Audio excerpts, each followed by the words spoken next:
Olá a todos vocês. Bom, eu venho aqui fazer um vídeo. Algumas pessoas informam, alguns estudiosos, que mesmo não havendo os papiros do primeiro século, né, lá do período de 40 até 100, o fato dos pais da igreja já do primeiro século já poderia constituir o Novo Testamento, pelo fato deles terem citados. Ou seja, se não houve um documento, da onde eles extraíram as informações.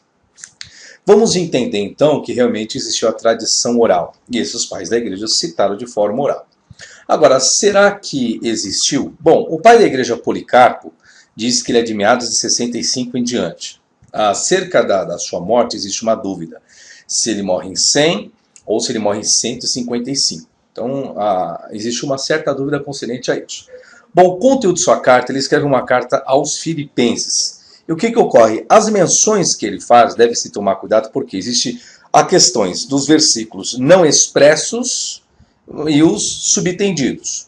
Então existem os versículos expressos de forma clara, que consta da mesma forma que está nas Bíblias atuais de hoje. Existem aqueles que se entendem de uma forma subjetiva, ou subtendido. Bom, no capítulo 1 eu analisei a carta aos Filipenses. Ele diz assim, nosso Senhor Jesus Cristo, que por nossos pecados sofreu até a morte, mas a quem Deus restou dentre os mortos, rompendo as cadeias da sepultura. Então, essa expressão entre aspas aqui, parece ser uma citação de uma passagem do Novo Testamento, tá? Depois vou colocar a relação embaixo do que se subentende, tá certo? No qual, embora agora vós não estejais vendo, credes e exultais com alegria e muita glória, sabendo que pela graça sois salvos, não pelas obras, mas pela vontade de Deus através de Jesus Cristo. No capítulo 2 ele diz, portanto, seguindo os longos, e creram nele que ressuscitou nosso Senhor Jesus Cristo dos mortos e lhe deu a glória, para que todos, tanto no céu e na terra, estejam sujeitos. Ele vem como o juiz dos vivos e dos mortos. O Senhor disse em seu ensino. O Senhor disse em seu ensino. Aí fica mais fácil, em seu ensino. Por parte de quem, né? Ele não diz aqui, quando ele quer ser taxativo, quem escreveu o versículo, ele cita. Quando não, ele só faz menção. Não julgueis para que não sejais julgados, perdoai e será perdoado, seja misericordioso, para que possa alcançar misericórdia, com que medida medir será medida a vós, e mais uma vez, bem-aventurados os pobres e os que são perseguidos por causa da justiça, porque deles é o reino de Deus. Capítulo 3, pois nem eu e qualquer outra pessoa podemos ir até a sabedoria do abençoado e glorificado Paulo. Ele, quando no meio de vós, com precisão ensinou a palavra da verdade na presença daqueles que estavam vivos. E quando ausente, ele escreveu uma carta que, se você estudar com cuidado, encontrará os meios de construir a fé e que tem sido dada a vocês, e que é seguida pela esperança e precedida pelo amor a Deus e de Cristo e ao nosso próximo. Porque se alguém interiormente possui desta graça, terá cumprido o comando da justiça, uma vez que aquele que tem amor está longe de todo pecado. Aqui estão as referências que se alega, né, a referência do que ele utilizou. Então está aqui algumas referências, etc. e tal. Eu coloco até uma questão da própria comparação. Bom, o capítulo de número 4 diz o seguinte, mas o amor ao dinheiro é a raiz de todos os males. Sabendo, portanto, que como nada temos trazido para o mundo, nada podemos levar. Vamos nos armar com a armadura da justiça. Aí vem outra sentença. Ensine as viúvas a fé do Senhor, orando continuamente. E qual seria a estar longe de toda calúnia, maledicência, falso testemunho, amor ao dinheiro e todo tipo de mal. Capítulo 5. Sabendo que de Deus não se zomba, da mesma forma os diáconos devem ser irrepreensíveis diante de Deus e Cristo e não aos homens. Eles não devem ser maldizentes e de língua dobre, ou amantes do dinheiro, mas em todas as coisas compassivo, trabalhador, andando de acordo com a verdade do Senhor. Ele nos prometeu que nos ressuscitará dentre os mortos, e também reinaremos juntamente com ele.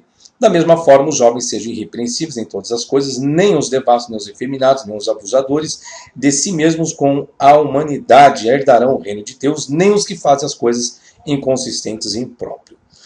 Capítulo 6. Os presbíteros sejam compassivos e misericordiosos para com todos, visitando todos os doentes e não negligenciando a viúva, o órfão, nem um pobre, abster-se de toda a ira, acepção de pessoas e julgamento injusto, manter longe de toda cobiça. E todos devemos comparecer no tribunal de Cristo e cada um deve dar conta de si mesmo. Capítulo 7. Porque todo aquele que não confessa que Jesus Cristo veio em carne é anticristo. E quem não confessar o testemunho da cruz é do diabo. E quem perverter os oráculos do Senhor aos seus próprios desejos, e diz que não há nenhuma ressurreição, nenhum julgamento, ele é o primogênito de Satã. O Senhor disse, o espírito verdadeiramente está pronto, mas a carne é fraca. Vamos continuar, capítulo 8. Vamos perseverar continuamente em nossa esperança e o penhor da nossa justiça, que é Jesus Cristo, que levou os nossos pecados em seu próprio corpo sobre o madeiro, que não cometeu pecado, nem dolo algum se achou em sua boca, mas suportou todas as coisas por nós. Vamos então ser imitadores de sua paciência, e se nós sofremos por amor do seu nome, vamos ser glorificados com ele. Capítulo 10.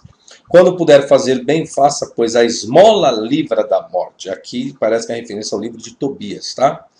Tenham sua conduta irrepreensível entre os gentios, para que possais receber tanto elogios para as vossas boas obras, ai daquele por quem o nome do Senhor é blasfemado. Capítulo 11. Exorto-vos, portanto, que vos abstenhais da cobiça, abstendo-se de toda forma de mal, porque se um homem não pode governar a si mesmo em tais assuntos, como ele deve ordenar os outros, será que não sabe que os santos hão de julgar o mundo? Como ensinou o próprio Paulo. Aqui, por isso que eu digo, quando ele quer se referir ao ensino de alguém, ele faz menção. Fora isso, ele não faz, tá? Aí dá a entender que ele não dependeu de nada. Então, ele fala. Aí, igual eu falei, há vários desses textos, né? Ele extraiu de uma tradição oral, ou foi ao contrário? Ou o que ele citou, colocaram na Bíblia hoje, esses versículos. Como sendo de Mateus, de Marcos, de Pedro. Igual esse aqui, ó. Irai-vos e não pequeis, não se põe o sol sobre a vossa ira. Todo mundo sabe desse versículo, então.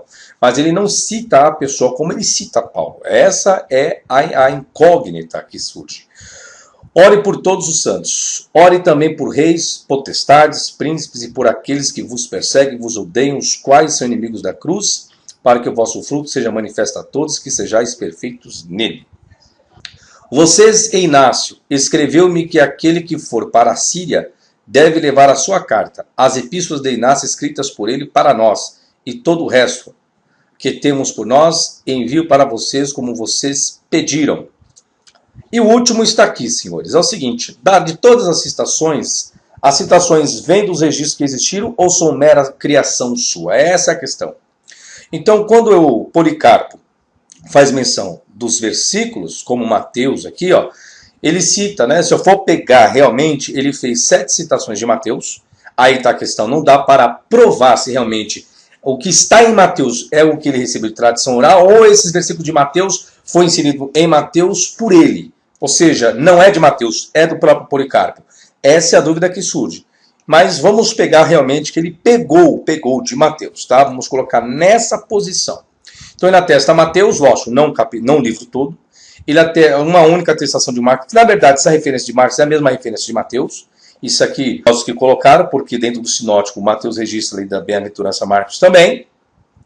São 4 atestações de Lucas e interessante de João. João, segundo alguns estudiosos, esse Policarpo ele foi o representante, o responsável da igreja de Esmirna, né, que está lá no livro do Apocalipse. E o Evangelho de João é o evangelho que procura combater o gnosticismo, trazendo, né, a tal da divindade de Jesus. Só que em nenhum momento ele cita João, um versículo do Evangelho de João. Ou seja, então, se tem que falar acerca da divindade, cadê? Não cita. Já é algo curioso aí. Romanos existem 4 atestações, 1 Coríntios 3 atestações, 2 Coríntios 2, Gálatas 2, Efésios 5, Filipenses 2, Colossenses não há citação do trabalho de Colossenses, 1 Tessalonicenses 2, 2 Tessalonicenses nenhuma citação, 1 Timóteo 4, 2 Timóteo 1, Tito e Filemão também não há atestação, livro de Atos, uma única atestação, Hebreus também não tem, Tiago ele não cita, Pedro é o que ele mais cita, não é que ele cita, né? A sua escrita no seu documento parece que tinha uma certa semelhança com a carta de Pedro. 2 Pedro uma citação, 1 de João 2, aí 2 e 3 de João nenhuma citação juntos e nem Apocalipse. Bom, resumo. De todos os 27 livros do Novo Testamento, apenas 16 são mencionados. Dentre os que não foram, 2 chamam a atenção, que é o Evangelho de João e o Apocalipse, 2 livros que doutrinariamente são essenciais. Bom, João, por procurar descrever aspectos da divindade de Jesus, e o Apocalipse por retratar o futuro da nação.